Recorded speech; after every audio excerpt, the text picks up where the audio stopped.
আসসালামু আলাইকুম। আহ, আমাদের চেম্বারে মা বাবারা বেশিরভাগ যে কমপ্লেনটা করে থাকেন সেটা হচ্ছে বাচ্চা খায় না, বাচ্চা বড় হচ্ছে না, বাচ্চা খায় না, বাচ্চা বড় হচ্ছে না। তো বেশিরভাগ ক্ষেত্রে আমরা যেটা দেখি যে আসলে মা বাবারা অবগত না যে বাচ্চা আসলে কোন বয়সে কতটুকু খাবে এবং কোন বয়সে কতটুকু বড় হবে। তো এই ব্যাপারে আজকে কথা বলবো। তো জন্মের পরপরই বাচ্চাদের পাকস্থলীর সাইজ মাত্র 5 থেকে 7 মিলি থাকে। অল্প পরিমাণ, একটা ছোট্ট মার্বেলের পরিমাণ সাইজ থাকে এবং তার বয়স যত বাড়তে থাকে আস্তে আস্তে পাকস্থলীর সাইজ বড় হয়। 6 মাসের দিকে গিয়ে তার পাকস্থলী একবারে 150 মিলি পর্যন্ত খেতে পারে। তারপরে যত বয়স বাড়তে থাকে 1 বছরের দিকে গিয়ে মোটামুটি 250 মিলির মতো হয় এবং 2 বছরের দিকে গিয়ে মোটামুটি 250 থেকে 350 ml পর্যন্ত সে খেতে পারে। এখন আমাদের সমস্যা যেটা হয়, আমরা মা বাবারা মনে করি আমি যতটুকু খাচ্ছি আমার ছোট্ট বাচ্চাটাও ততটুকু খেয়ে ফেলবে। এই জন্যই সমস্যাটা হয়। এই জন্য আমরা বিচলিত থাকি যে বাচ্চা খাচ্ছে না, কম খাচ্ছে। এখন এই যদি অল্প পরিমাণ খেয়ে নেয় বাচ্চা এবং একবার খাইলে তার পাকস্থলী খালি হতে মোটামুটি 4 ঘন্টা সময় লাগে। শক্ত খাবার খেলে 4 থেকে 5 ঘন্টা সময় লাগতে পারে, আর লিকুইড খাইলে 2 ঘন্টার মধ্যে খালি হয়। এখন আপনি খাওয়াইলেন, 4 ঘন্টা হয়ে যায়, হওয়ার আগেই আপনি অন্য খাবার দিয়ে দিচ্ছেন। তো এই সময় তো বাচ্চা খেতে চাবে না, যেহেতু তার পাকস্থলীতে খাবার আছে। এখন আমরা কেমনে বুঝবো যে বাচ্চা পরিমিত খাবার খাচ্ছে বা সেটা তার জন্য যতটুকু খাচ্ছে তার জন্য যথেষ্ট?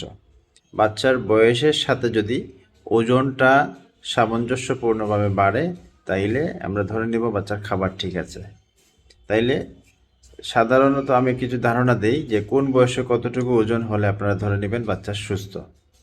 আমাদের দেশের প্রেক্ষিতে আমরা বলি যে 1 বছর বয়সে বাচ্চার ওজন হওয়া উচিত 8 থেকে 10 কেজি। প্রথম 1 বছরে খুব দ্রুত ওজন বাড়ে, এরপরে আস্তে আস্তে স্লো হয়ে যায়। তখন 1 বছর পরবর্তী সময়ে প্রতি বছরে 1.5 থেকে 2 কেজি পর্যন্ত ওজন বাড়বে। তাহলে 1 বছরে যদি 8 কেজি হয় তাইলে 2 বছরের বাচ্চার হবে 10 কেজি। এরকম 10 বছর পর্যন্ত, 12 বছর পর্যন্ত প্রত্যেক বছরে 1.5 থেকে 2 কেজি করে আস্তে আস্তে বাড়তে থাকবে। তাহলে 5 বছরের বাচ্চার কতটুকু হওয়া উচিত? 5 বছরের বাচ্চার 15-16 কেজি হলেই যথেষ্ট। 10 বছরের বাচ্চার মোটামুটি 30 কেজির আশেপাশে হলেই যথেষ্ট। কিন্তু কোনো কোনো বাচ্চা দেখা যায় একটু বেশি মুটিয়ে যায়, কোনো কোনো বাচ্চা দেখা যায় একটু শুকনো থাকে।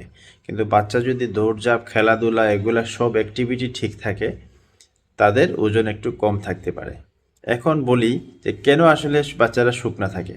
1 বছর পর্যন্ত দ্রুত ওজন বাড়ার পেছনে কারণ হচ্ছে যে 1 বছর তো আসলে বাচ্চা সারাদিন বিছানায় শুয়ে থাকে, সে হাঁটা চলা শিখে না, দৌড়ঝাঁপ শিখে না, এজন্য তার শরীরে চর্বি জমতে থাকে, এজন্য দ্রুত ওজন বাড়ে।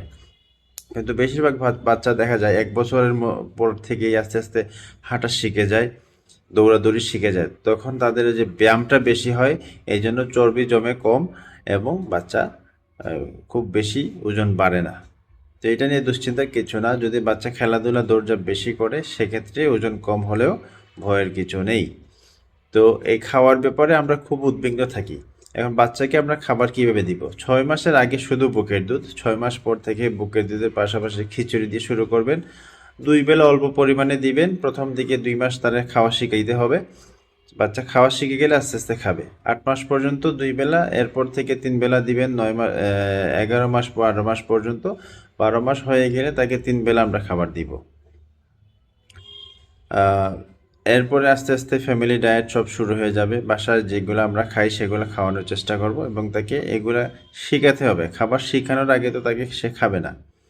তো আমরা যেটা করি, আমরা চাই আজকে খাবার দিলাম আজকে সেটা খেয়ে নিবে, হয়তো বা বাচ্চাটা সেটা পছন্দ করতেছে না, সেটা আমাদের দেখা উচিত। এবং সবচেয়ে গুরুত্বপূর্ণ যেটা হচ্ছে, আমরা বাচ্চাদেরকে বাইরের খাবার কম বয়সে শিখিয়ে নেই। যেমন বিস্কিট শিখাই বা বিস্কুট খাওয়াইয়ে দেই, কেক খাওয়াইয়ে ফেলি, তারপরে হচ্ছে চকলেট, চানাচুর, এগুলো কখনো দেওয়া যাবে না। বাইরের খাবার ওদের শিখিয়ে ফেললে বাইরের খাবারের প্রতি আসক্ত হয়ে যায়, তখন সে ঘরের ভাত, খিচুড়ি এগুলা খেতে চায় না। তো এই ব্যাপারগুলো লক্ষ্য রাখবেন, আশা করি তাইলে আপনারা দুশ্চিন্তা করবেন না। আর কারো যদি বেশি সমস্যা হয়, অনেক সময় কিছু রোগের কারণে অরুচি হয়ে যায়, তখন আমরা সেগুলা দেখে সেই অনুপাতে চিকিৎসা দিয়ে দিই। ধন্যবাদ সবাইকে।